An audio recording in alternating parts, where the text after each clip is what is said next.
afternoon. My name is Charles Lake. I'm chairman of Aflac Japan and a newly elected CFI board member. It is my great privilege to introduce our Luncheon Keynote speaker, Pascal Lamy, Director General of the World Trade Organization. Director General Lamy also addressed the 2009 Global Services Summit, and we're delighted that he has returned to address this body again. Mr. Lamy took over as WTO Director General in September 2008. In April of last year, he was re-elected for a second four-year term. In his more than 5 years at the helm, Director General Lamy has proved to be a tireless and committed leader of the WTO.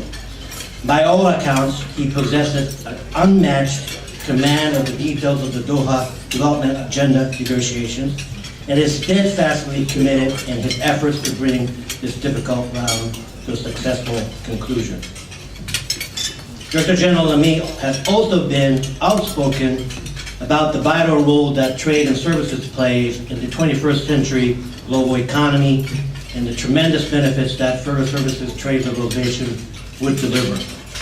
He has noted in the past that services underpin virtually every economic activity needed in the design, production, and distribution of other goods and services.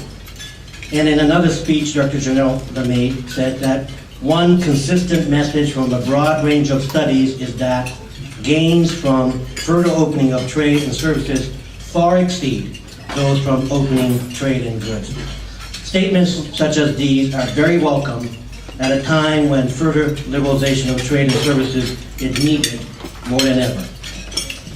Before I turn the floor over to Director General Lamy, I'd like to take a moment to thank him for the critical role he played in fighting protectionism in the immediate aftermath of the financial crisis. As you all know, Director General Lamy established a mechanism to monitor the policies of WTO members in response to the crisis to ensure that countries were not resorting to protectionist measures. Described by Director General Lamy as a WTO radar screen, this initiative has been vital in helping to deter against protectionism, which poses a tremendous danger to robust economic recovery. In my view, not enough recognition is being given to the critical role that initiatives like these and the very existence of the WTO play in fighting protectionism as countries around the world struggle to cope with this very serious global economic crisis. Director General Lamy has had a long and distinguished career in public service. Before joining the WTO, he served as Commissioner for Trade at the European Commission from 1999 to 2004. Prior to that, he was part of the team in charge of rescuing Credit Lyonnais, eventually serving as CEO of the bank until its privatization in 1999. Director General Lamy's previous roles include Chief of Staff to the President of the European Commission and Sherpa to the G7. He holds degrees from HEC Paris, the Paris Institute of Political Studies, and the National Management School. Please join me in extending a very warm welcome to Pascal Lamy, Director General of the World Trade Organization.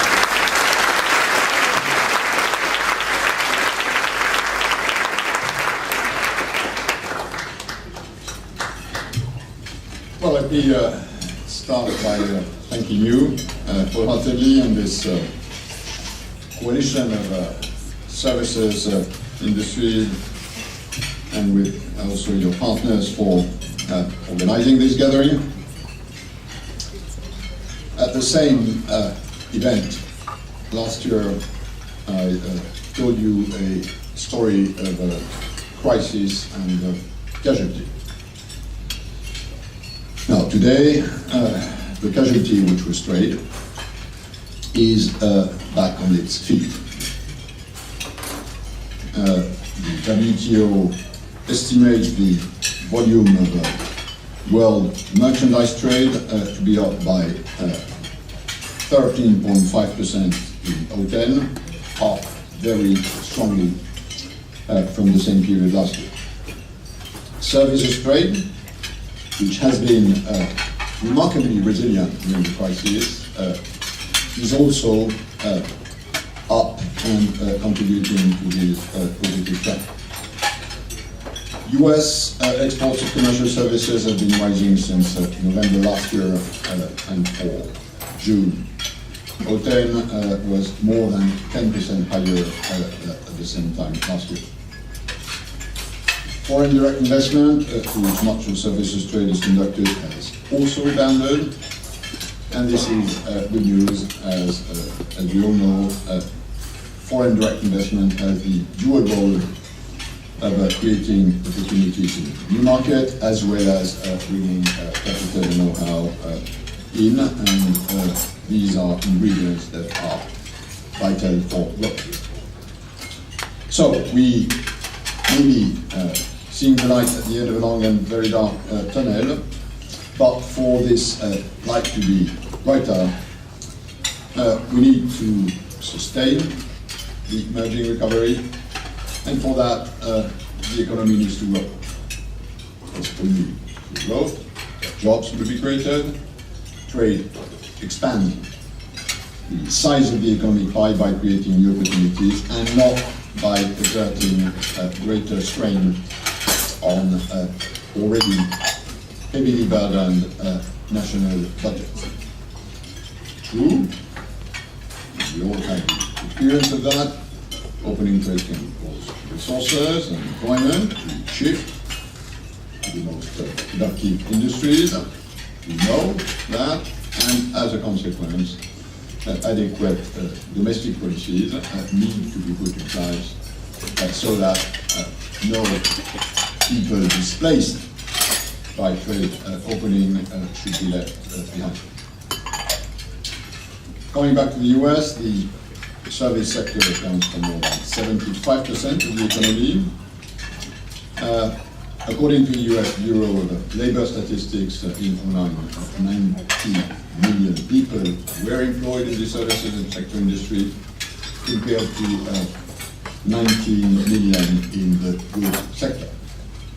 So to 1 to 4.5 proportion. It is here a dynamic and efficient sector whose fortunes are closely linked to the international marketplace and trade.